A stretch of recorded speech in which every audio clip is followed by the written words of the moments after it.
time to light the match for the burning truth with Casey Hendrickson.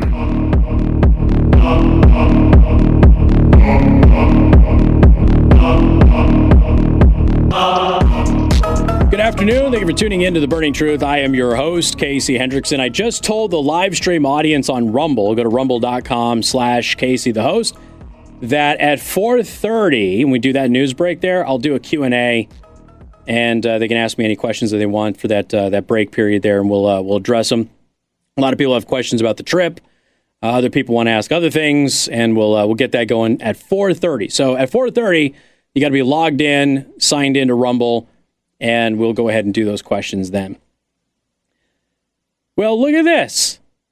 Another company that took federal subsidies, meaning your taxpayer dollars, in order to not fire people, has fired thousands of them. But that sounds so familiar, it's ridiculous. Remember all the COVID money that kept going to places? Democrats kept pushing COVID money to specific things. And, of course, you only get the money if you don't fire anybody, and then they would fire people anyway, and then they would still get the COVID money. So Stellantis is preparing to lay off more than 2,000 American workers after benefiting from the Biden administration's subsidies for electric vehicle production. Of course, they got the money, so they wouldn't fire anybody. They're the parent company of Ram and Jeep now. They have been awarded hundreds of millions of dollars in grants from the federal government to promote EV manufacturing, but the Biden administration's not prevented the company from laying American workers off. In July, the Department of Energy awarded Stellantis subsidiary Chrysler $334.8 million in grants to convert a shuttered Illinois plant into a facility for building EVs, and another $250 million to do that elsewhere. So they're still firing over 2,000 people. So glad that hundreds of millions of our dollars went to these companies that we bailed out anyway. Remember, Chrysler was a company that got bailed out during the big automotive bailout. They got bailed out.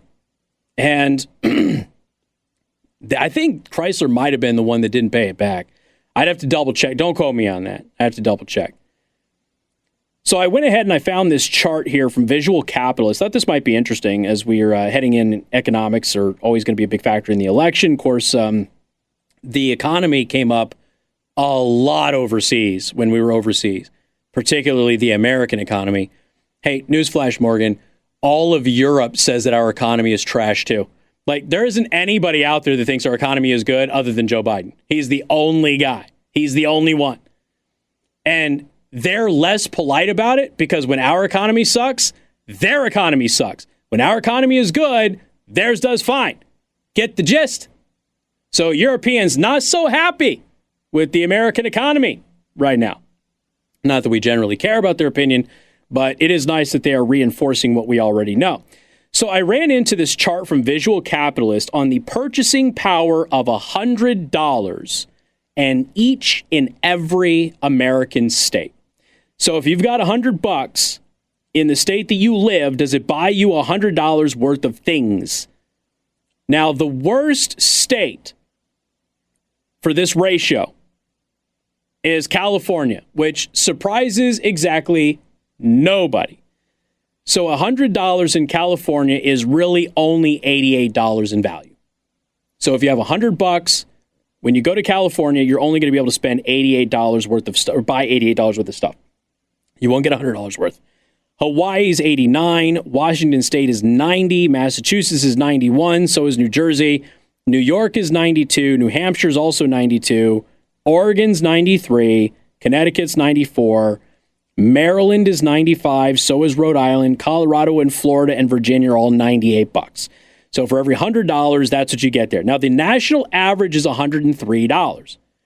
So on average, in the United States of America, and this is going to go a lot for you older Gen Zers, younger millennials, who keep saying that you can't buy anything. It's not true. You're just spending your money on stuff that people didn't used to spend their money on. But if you go anywhere in the United States of America, on average, your purchasing power with $100 will get you $103 worth of goods or services. Now, I figured I would look at this because we might as well take a look at Indiana and Michigan, which is where most of you are. I'll do Ohio since we've been growing in Ohio as well. So in Indiana, let's just scratch. I'm going to start with Michigan. In Michigan, $100 is worth $107 in Michigan. So that's pretty darn good. That is better than the national average by $4. In Indiana, it's $108. So $100 in Indiana is worth $108. So again, better than the national average by $5. In Ohio, you guys are doing really well. It's $109. So congratulations on that. Let's see if I can find the best state. I think the best state's 112. No, 113. Okay, so we have Arkansas and Mississippi are the best states for the value of $100. You get $113 worth of value there. Iowa's 112, North Dakota is 111, South Dakota is 112, Montana's 110. That's really good. Georgia's great at 104. So you get the gist, all right? So Indiana, Michigan, and Ohio you're all going to maximize your $100. So if you live in a place where you feel like you can't do that, that is a hyper-localized issue, not a statewide issue. Now, that could be the city or town that you're living in. It could be the neighborhood that you're in, that sort of thing. Just like if you live in, a particularly wealthy zip code, that zip code is going to have more expensive shops and restaurants and that sort of thing. Even if you're getting the same stuff that you would get in a lower income zip code, the same cheeseburger, the same size, same ingredients, same quality of ingredients, same cook time, everything else, it might be 10 or 15% more in a richer neighborhood because they know they can get that money out of you. But in general, Indiana, Michigan, Ohio, very, very good. Illinois is $99 for $100. I don't know that I buy that, but again, the bias there is Chicago. The rest of Illinois is not crazy. Chicago is the thing that plays spoiler there. But the national average is $103. So that's pretty darn good. California, again, not great. You only get $88 of value for $100. That led me down another sort of path. I wanted to take a look at the top state economies. This just got me thinking about it. I'm like, okay, well, if $100 here actually has $108 of purchasing power for Hoosiers, what is our state economy like? Now, we're generally regarded as the friendliest state to do business in the Midwest, but we are not in the country. Like, not even really close. We're like top 15, I think, but we're not near the top of that list. Indiana has a lot of problems in doing business, unless, of course, you can make Holcomb and Company a bunch of money by bringing in, database firms and all of that stuff and solar power and all that crap. Stuff that actually isn't a major industry in the state, isn't a major growing industry in the state, doesn't create most of the jobs, doesn't add to the GDP of the state all that much, but will make them a lot of money. So I decided to take a look at the best state economies. Now, there's no big surprise here when we look at the top 10, right? Delaware, a lot of corporations are still headed in Delaware, although that's going to change in the next decade or so. Delaware is going to fall off of that list because corporations no longer see Delaware as a safe haven for their S corp. Idaho is on there at number 9. My home state of Nevada is at 8. Georgia 7. Utah 6. Arizona 5. North Carolina is at 4. Tennessee's at 3. Texas is 2 at number 1. Again, no surprise. Florida. None of those states are a surprise at all. Every one of those states are known for having a really, really good business climate. Now, if you were to look at the worst states to do business, Hawaii, again, nobody is shocked. Hawaii is notoriously not business friendly. Mississippi is on that list, though, and that did surprise me. Mississippi's 49th worst economy, and Mississippi is a poor state. This is not about just where to do business, but it's mostly about the overall economy. Then you have Alaska, Louisiana, Montana, Arkansas, Rhode Island, New Mexico, Maine, New Hampshire, and then West Virginia. So those are 40 through 50, okay? Now, when you look at the top economies in 2024, since we are, of course, talking about Michigan and Indiana primarily, if you take a look at it, Michigan is number 9 on the list, which surprised me somewhat. that Michigan would be that high on the list. But they do have a lot of programs to recruit people to come in and bring their business there that are special programs that basically exempt them from having to deal with the normal state crap that every other business has to deal with. If you start a business in Michigan as a Michigan resident, you're going to have a much tougher time than somebody who starts a business from another state and then relocates to Michigan. Indiana is just 2 slots below Michigan at number 11. So Indiana is the 11th best economy for doing business in the United States, according to CNBC. They got a couple of factors on there that are really good. Business friendliness is high. There is an issue with the workforce and that sort of thing. But I think that part of that is because we're not tapping into what the workforce that we have in the state of Indiana is actually already currently set up to do in order to build for the future. Just for giggles, I'll look at Ohio here. Where's Ohio? I know I saw it. I just passed it up. Where did you go? Sorry, folks. I had it, and I lost. Ohio's number 7. So Ohio is the number 7 best place to do business. So Ohio beats out Michigan and Indiana. So if you want to take a look at these, of course, we'll put them in the Daily Show prep. I will include a link to the methodology that they use because obviously a lot of these lists are not exactly accurate. There's always like some weird spoiler metric that they use to measure these things out that doesn't make a lot of sense. And we talked about this previously where they were talking about in Indiana. Indiana was a bad place to live because there's a lack of early child care facilities like daycare. But in Indiana, you're also more likely to have relatives care for your children, which is, of course, better for the kids. So it didn't make any sense. It was just one of those silly, stupid things that a bunch of people in New York threw in there. So if you're interested in this, particularly if you're in business or you're somebody whose job entails recruiting businesses and that sort of thing to come to the state, this might be helpful to you. And I figured I would pass it on. You got more coming up. You're tuned in to The Burning Truth. See, now the song makes me sad because he's dead. Died like 2 months ago. I mean, we only heard from the guy one time, like in the 1990s, and then he vanished. But good afternoon, folks. Thank you for tuning in to The Burning Truth. It's almost 4:30. I promised I would do a Q&A on the live stream at 4:30. So if you want to hop on to the live stream on Rumble, rumble.com/Casey the host, we'll do a little bit of a Q&A during the news break and then come back and finish the rest of the show. While you're there on Rumble, please subscribe, hit that thumbs up. I would appreciate it. Big Lots has filed for bankruptcy. Chapter 11. And, you know, that's basically them trying to hold on. But they're not doing well. Which is, you know, it's weird. So like last Christmas, don't sing the song. Last Christmas, I went by Big Lots just for a last minute like stocking stuffer thing. And I ended up spending more money there, I think, than anywhere else. Like they just had a ton of really cool stuff. I found my my National Lampoon Moose cup there. It was a 2-pack. One was broke, so I got a 50% deal for it. So I have the one Moose mug from National Lampoon's Christmas Vacation, the greatest movie of all time, that I can use every single year with my eggnog and talk about Danny Kaye. Big Lots has become the latest casualty of the retail apocalypse in 2024 after filing for a Chapter 11 bankruptcy. They have been in trouble for some time, facing 16 consecutive quarters of sales declines, which means that they haven't had a win since Obama was in office. According to retail analyst Neil Saunders, customers have been ditching Big Lots in favor of stores like Walmart that offer far better value.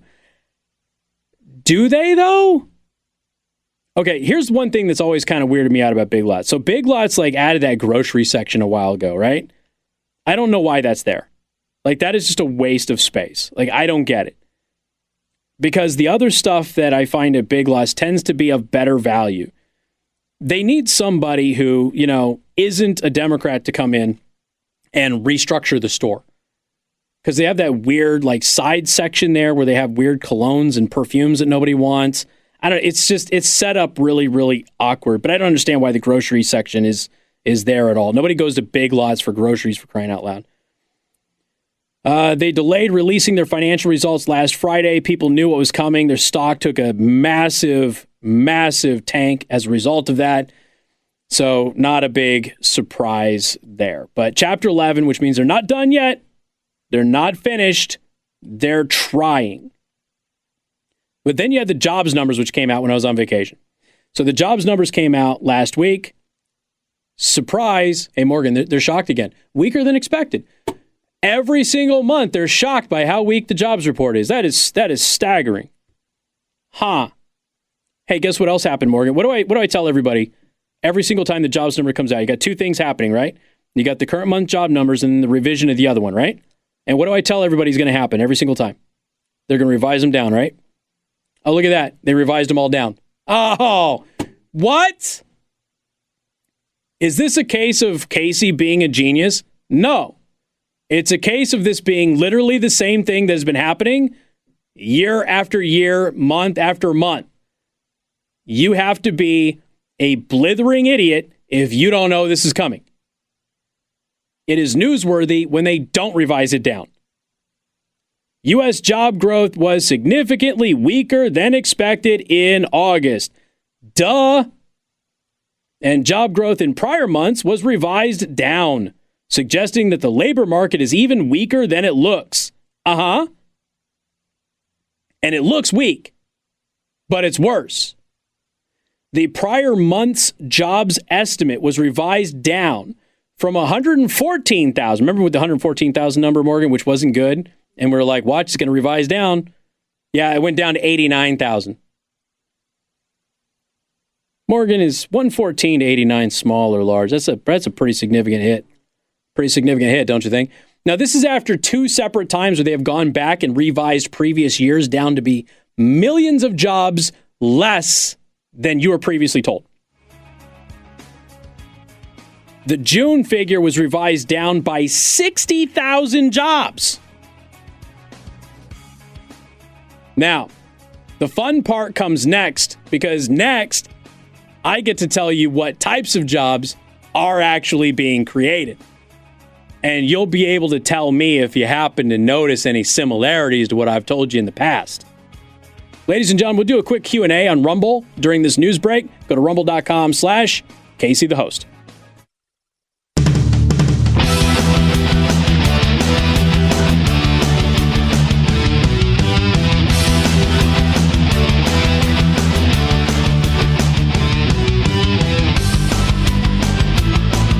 The Burning Truth with Casey Hendrickson. There's a couple of questions on here that I think might actually be kind of fun for some of you in the audience. And I was just telling them about the most dystopian thing that happened over there. So listen, my trip in Europe was great. And I was with a bunch of great people. But there is no doubt that when I got on that airplane and I was flying here and I was over the ocean and I could see the coast of France, and because we went to Scotland, England, Wales, and France. We took listeners to all those countries. There's no doubt that I was like, okay, I'm going back to freedom, or at least what's left of it. I actually made that post. There was a point where we were in the town of Chester, where my girlfriend came to me and says, have you seen Facebook? And I'm like, I'm banned. She's like, oh yeah. She hands me her Facebook feed. Now, she's not particularly political, but when she is political, she's aligned with me on most things. So the few political posts that she had on her Facebook feed were grayed out. You couldn't see them. They were blocked. The United Kingdom had blocked them. So the posts were there. They were in her timeline. It's just a gray box. It's a gray box over the text. It's a gray box over the link. It's a gray box over the image. All done automatically. Every speck of it. So her posts about her family, personal life, stuff like that, that's all fine. Anything political was grayed out. And somebody was asking about, some of the, whether or not people had an opinion about American politics and that sort of thing. And I mean, yeah, we didn't really get into it all that much this trip. I've told the story about the crazy lady in the airport during the Ireland trip, but it didn't really come up all that much. However, they don't have, you're not allowed to have any Republican, conservative, libertarian news outlets over there at all. So everything in the UK, in Scotland, in Wales, although Wales is a bit rebellious, I like them. That was my favorite spot, by the way, was Wales. But then in Paris, like the guides that we had sometimes, they would say little things because they're trying to like inform us about like their politics and their government, stuff like that. So it would come up. And there was one who was like, yeah, like we're really mad at Macron right now because we technically don't have a government because Macron dissolved parliament again. And every time he dissolves parliament, the far right gets more seats and we don't want that. And I'm just sitting here going, I want Marine Le Pen to take over your country. I want Macron gone. Like I want her to rule. But I'm keeping my mouth shut. I'm being polite. I'm on vacation. But their perspective on far right this, far right that it's all from a liberal Democrat perspective. Because there is no competing viewpoint over there. It's not allowed. And even our social media feeds were being blocked from old posts that we had already posted on our social media. And it was done automatically with software from an algorithm. I don't think that there was just some bad-toothed Brit sitting there blocking all of my girlfriend's social media posts that he didn't like. I'm assuming that there was an algorithm that is associated with it. And, that was a particularly dystopian thing that woke up a lot of people who were on the trip with us. It kind of woke up that perspective. Let's see. Somebody else had asked me about the Paralympics. Did we happen to see the Paralympics there? Well, we didn't watch any events, but yes. So we were actually in the tunnel. Americans call it the Chunnel. That's the tunnel that goes from England to France underneath the English Channel. It's not called the Chunnel, like almost nobody over there calls it that. But we were in the tunnel waiting to get on our train to leave England and go to France. And the British Paralympic team came through. And of course, everybody applauded, moved out of their way, that sort of thing. I ran into a ton of Olympic teams that were there. Turkey, Poland, Britain, as I mentioned earlier, France, obviously. I think there was Israel that was there as well that we ran into. So there's a lot of those athletes that were around. We were actually at the base of the Eiffel Tower while the finals soccer match was happening, and the players were all blind. And so they used like a bell in the ball for the players to be able to find the ball. And so the championship match, the gold medal match, was actually happening as we were there. But we didn't see it. Now, if you go up to any of the elevated buildings or anything like that, you could look down on the crowds and that sort of thing. Security was elevated. There's a multinational police forces and things like that were on the ground there. A lot of them, obviously, most of what you saw were France. But they had normal police officers. They had, tactical teams. They had snipers' nests everywhere. So there was a lot of that was there, but it wasn't an issue. I mean, the only interaction we had with them was one of the officers asked us to walk on the other side of the road instead of walking against the wall that they had set up as a perimeter for the Olympic Village. And that was it. And he was very polite about it. He did the best he could with the language barrier. So, yeah, we did. We ran into a lot of the Paralympians and some of the teams there, but didn't actually witness any event. So, yeah, technically I was in Paris during the Olympics. We just got there after your standard Fair Olympics were finished, and we were there for the Paralympics. And it was pretty interesting. One of the guides that we had, actually, because some people were asking about the congestion with Paris, and he said most Parisians actually left the city, and then everybody who came for the Olympics were there, like, renting their houses. So most people in Paris actually didn't stay there. They left. And so all of the international community came in, and he said it actually wasn't that bad. We were pretty able to handle it just because there wasn't a dramatic increase in the population. It was about the same. So it's pretty interesting to see that. But yeah, so we'll have some other questions and things like that if you want.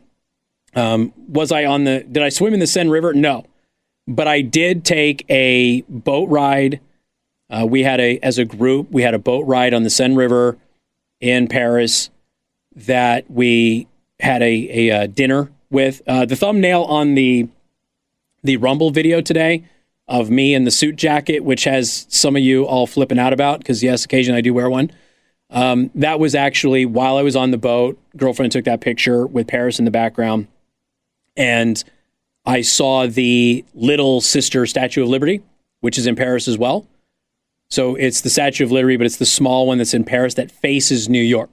So I got some pictures of that and that sort of thing. But no, I did not swim in the Seine River. Did it smell? No, surprisingly, it did not smell. Morgan, I expected the Seine River to smell, but apparently it's AAK. It's good to go and flowed enough for it to not be super smelly. No, overall, France was way dirtier than London was. Is France as dirty as a lot of people say? In parts, yeah, it is. I would say that Paris, France is very similar to like a New York or a Detroit or Chicago. There are clean areas that are really nice, and then there's the rest of it, which you don't want to walk on the ground because you're stepping in things that are awful. And there's a lot of that in Paris. But if you get to the government district and just outside of the government district, Paris is beautiful and clean. But if you get a little further away from that in the touristy areas, it's Skid Row filth. Really, really bad. My first day, like when we we got the train, we got to Paris and went to the hotel that first day. I'm not gonna lie, I was like, I'm not happy. But we were close to the metros, so it was a really good location. A lot of touristy stuff around, close to the metros, and we were able to go to some of those other areas. So Paris is like any other city. London, though, was pretty darn clean. Like everywhere. Everywhere we went in London was clean. The people were really polite, which was freakishly weird. Paris is what Paris is. Paris is like a touristy city. It's like Las Vegas. They don't like tourists. They're rude.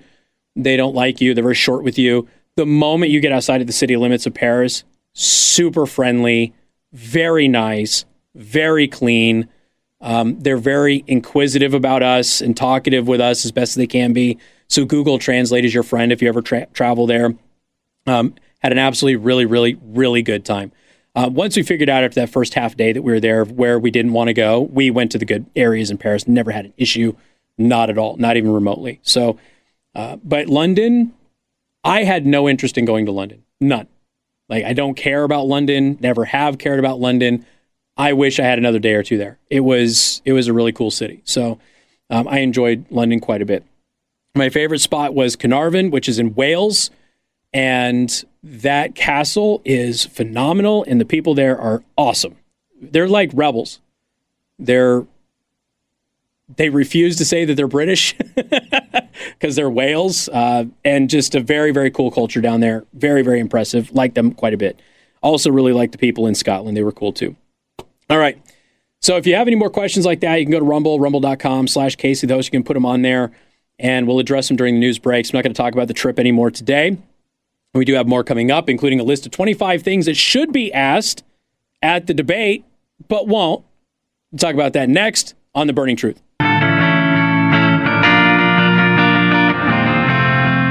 Okay. All right. So 2 things, and then we'll move on, I promise.